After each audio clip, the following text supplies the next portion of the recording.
Hello guys, ito yung pool. Nililinis. Yan yan palang panglinis. Yan palang panglinis guys. Pang sip-sip ng ng dumi siguro. Yan.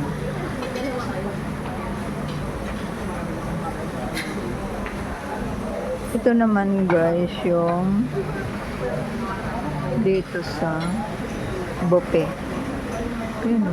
Yun dito kumakain. Sa tabi lang ng pool.